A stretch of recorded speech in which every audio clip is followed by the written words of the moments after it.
Selamat datang di channel YouTube Berinvlog. Kali ini saya ingin bercerita tentang legenda Batu Badaon, kisah atau cerita rakyat dari Maluku. Bagaimana legenda Batu Badaon ini? Silahkan disimak ceritanya. Di Pulau Rote hidup sepasang suami istri bernama Bais dan Bunameni. Mereka hidup berempat bersama dua anaknya. Anak pertamanya perempuan bernama Matia. Sedangkan anak keduanya lelaki yang masih kecil bernama Lilo. Keluarga itu hidup damai dan berkecukupan. Ini karena Bunameni memiliki beras yang ajaib. Beras itu bila dimasak sebutir saja, maka akan menjadi nasi yang cukup dimakan sekeluarga. Karenanya, persediaan beras Bunameni selalu banyak. Namun, perihal beras ajaib ini tidak pernah diceritakannya pada siapapun. Anaknya, Matia, juga tidak mengetahui. Suatu ketika, Pulau Rote semakin sering didatangi bajak laut. Bajak laut itu senang merampas harta masyarakat di sana. Bais dan Bunameni pernah menderita karena ulah para bajak laut itu. Bahkan sebagian penduduk memilih menyingkir ke gunung-gunung. Mereka bermaksud menghindari bajak laut dan hidup tentram di gunung. Namun Bais dan Bunameni memilih tetap tinggal. Untuk mengatasi bajak laut, Bais bermaksud untuk meminta bantuan moyangnya, yaitu Bai Dalelole. Moyang Bais ini tinggal di Gunung Lamola. Bai Dalelole terkenal sakti dan kebal senjata. Karenanya, Bais pun pergi meninggalkan istrinya dan kedua anaknya. Dipacunya kuda tunggangannya kencang-kencang, ia hendak segera pergi menemui moyangnya.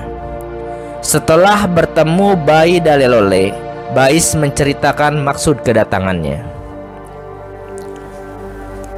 "Baiklah, Bais, aku akan memberikan kesaktian kepadamu. Kamu akan menjadi kebal pada senjata," ucap Bai Dalelole. Betapa lega hati Bais mendengarnya. Setelah mendapat kekebalan itu, ia pun ingin bergegas untuk pulang. Ia khawatir pada keluarganya yang ia tinggalkan sendiri di rumah. Sebelum pulang, Bai Dalelole memberikannya seruas tabung yang berisi obat kebal. Obat kebal itu bisa diberikan pada temannya yang hendak membantu melawan bajak laut. Akhirnya, tiba kesempatan Bais menghadapi para bajak laut itu. Dengan bantuan beberapa temannya, ia pun berhasil menumpas para bajak laut tersebut. Mereka pun dapat hidup dengan tentram sekarang. 6 tahun berlalu, Pulau Rote kembali mendapat serangan. Kali ini yang menyerang adalah pasukan Helong. Sayangnya, pasukan kerajaan Pulau Rote kalah. Raja Pulau Rote pun ditawan. Bais pun bermaksud untuk menolong Raja Rote.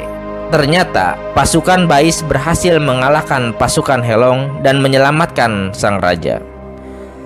Raja Pulau Rote amat senang dengan Bais. "Engkau adalah pemuda yang hebat dan baik. Bersediakah engkau menjadi menantuku? Kelak, aku yakin engkau bisa menjadi raja yang hebat dan menggantikanku," kata Raja Rote. Mendengar hal itu, Bais pun terlena. Bais setuju untuk menikah dengan Beis, putri Raja Rote. Setelah menikah dengan putri raja, ia pun lupa akan keluarganya. Karenanya, suatu hari Bunameni datang mencari Bais ke istana, namun Bais menolaknya. Bunameni pun menceritakan hal ini pada orang tua Bais. Kemudian, bapak dan ibu Bais datang ke istana, namun mereka pun ditolak oleh Bais. "Tidak, kalian berbohong. Bapak dan ibuku sudah lama meninggal. Selama ini aku hidup sebatang kara," seru Bais berusaha mengusir kedua orang tuanya. Betapa sedih hati orang tua Bais mendengar putranya tidak mengakui mereka lagi. Mereka pun pergi ke atas bukit. Di bukit itu, mereka mengadu pada Dewata sambil menangis. Tangisan mereka pun jatuh dari bukit itu, lalu berubah menjadi banjir besar. Banjir itu kemudian melanda istana Bais.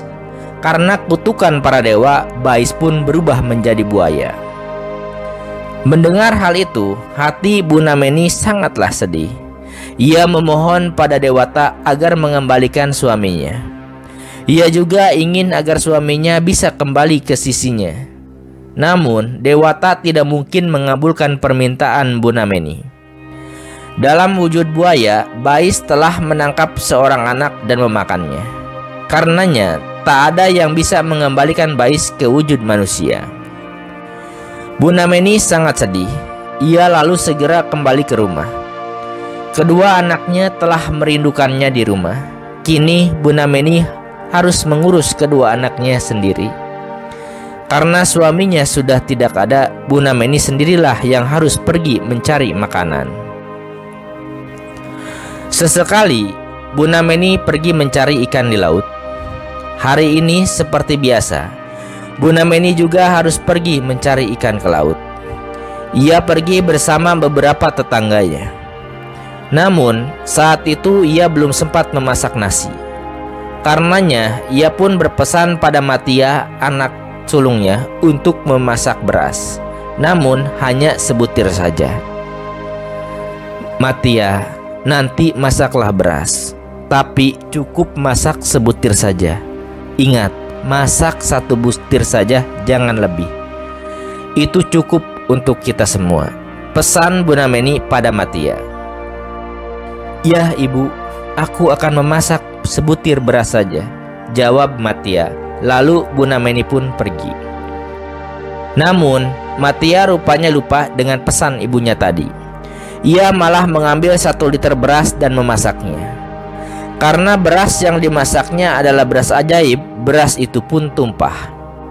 Periuknya kemudian berubah menjadi mata air, lalu muncullah anak sungai hingga ke tepi laut. Mengetahui hal itu, Bunameni pun marah.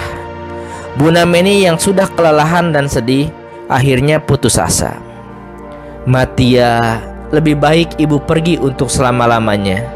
Ibu lebih baik tinggal di dalam perut batu badaun daripada tinggal dengan anak yang tak mau mendengar nasihat orang tuanya," ujar Bunameni. Bunameni pun segera pergi meninggalkan anak-anaknya. Ia menuju ke sebuah batu besar yang terletak di lereng bukit. Batu itulah yang disebut sebagai batu badaun. Disebut demikian karena batu itu ditutupi oleh banyak daun. Dalam bahasa setempat, batu badaun berarti batu yang berdaun. Batu itu adalah batu keramat yang konon katanya datang sendiri ke tempat itu. Pada batu itu terdapat pintu yang dapat terbuka dan tertutup sendiri. Untuk dapat membuka pintu batu itu, seseorang harus bernyanyi terlebih dahulu. Untuk itu, Bunameni pun bernyanyi. Ketika pintu batu itu terbuka, ia segera masuk ke dalamnya. Tiba-tiba terdengar suara Matia yang berlari sambil menggendong adiknya. "Ibu, ibu jangan masuk. Matia menyesal dan meminta maaf, ibu. Ibu," ujar Matia. Mendengar suara Matia, batu itu cepat-cepat menutup pintunya sampai sebagian rambut Bunameni tertinggal di luar. Ketika Matia sampai di depan batu itu, ia pun bernyanyi. Namun pintu batu itu tidak mau terbuka. Ibunya masih tinggal di dalam batu itu. Matia pun menangis bersama adiknya. Ia sungguh tulus menyesali perbuatannya. Mendengar tangisan kedua anaknya, luluh hati Bunameni. Ia pun memohon pada batu badaun agar diizinkan keluar lagi. Lalu pintu batu badaun pun terbuka lagi. Cepat-cepat Bunameni keluar. Ia pun berlari memeluk anak-anaknya.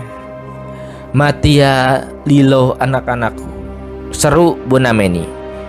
"Ibu jangan pergi lagi. Matia berjanji akan selalu mendengarkan nasihat ibu," kata Matia.